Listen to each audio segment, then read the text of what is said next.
Well, what I want to tell y'all today is this, and I'm really glad y'all are feeling good. I'm feeling really good too. But for many years of my life, I didn't feel so good, to put it lightly. And to be more specific, when I was 12 years old, my dad became abusive to me and my younger siblings. Age of 13, got disowned by him in front of a church. Age of 14, got so stressed out that the skin on my face was breaking out. I couldn't sleep. I was waking up in cold sweats. And I realized I got to do something about this. Thankfully, my mom noticed early on, got me into therapy. Because had she not, I would have went down a much darker path. But at the age of 15, I was in my bathroom looking in the mirror, and I said to myself, why? What led me here? What led me to feeling like I just didn't matter? What led me to feeling like nobody cared, even though they did? What led me to feeling like this? And all those answers start coming out. All the answers about the things I was running from, all the times growing up when I never felt accepted by people, all the time when I judged myself. And I had to get honest, and the first step in getting better is acknowledging that there was a problem. And throughout the last few years, I've made a career out of helping other people to improve their mental health because I had to do it for myself. I had to do it for my younger siblings. And I realized that healing isn't just about waking up every day and feeling good. It's about learning to respond better when times aren't so good. Even today, in my own personal life, I'm dealing with some stuff that I gotta go back home and handle that. But thankfully, I realized another thing too. And I tell people this all the time, get yourself a journal, please. Like, please get yourself a journal. Because when you don't know how to talk to somebody else, you just write it down.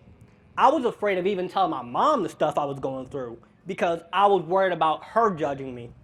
I was worried about my family judging me. I was worried about my therapist judging me. I was worried about everyone.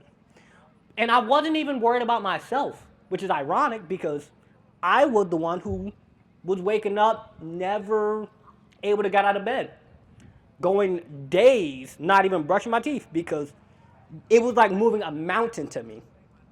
But what I did was I just said, all right, today I'm going to get out of bed. That's it. I'm going to get out of bed. That's going to be today's win. Tomorrow, I'm going to take a shower. That's going to be the win for that day. The day after that, I'm going to brush my teeth. And it's these little things that we can do every day to move the mountain. You don't need to climb the mountain on day one. You just need to take a step, and then another step, and another step, and talk to somebody, please.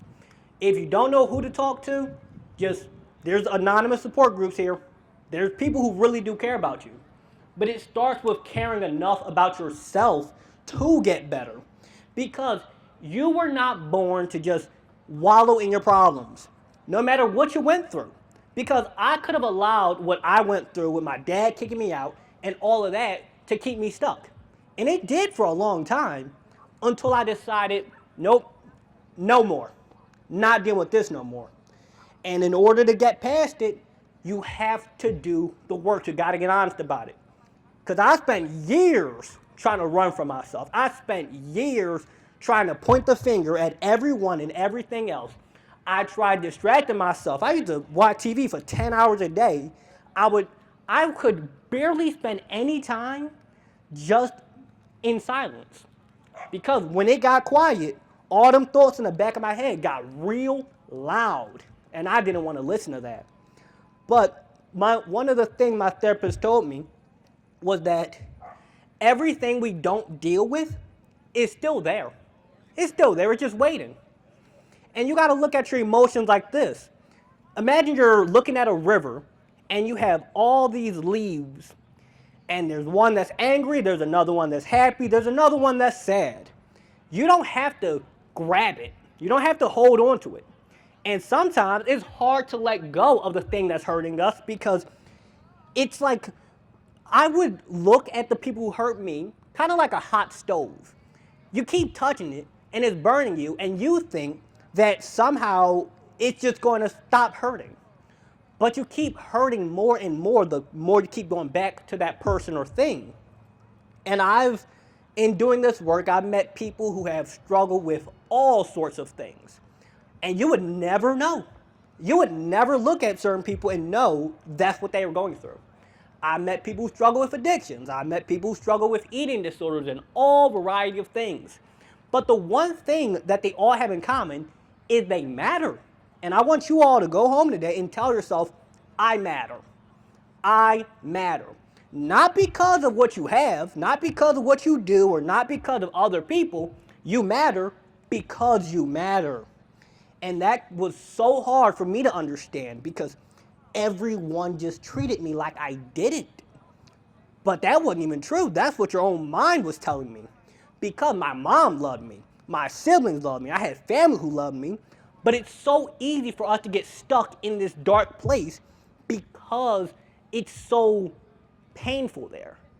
And I was there so long that you kind of get comfortable in a weird way. It's like, this is all I know. And to get better was kind of scary for me because I had to leave what I knew to go into something better. And on the other side of all the pain that we avoid is the life we want. When I first started speaking and getting in front of groups of people and pouring out my heart, it was a scary thing, and it still is. But once you start and you just keep taking steps, it gets better.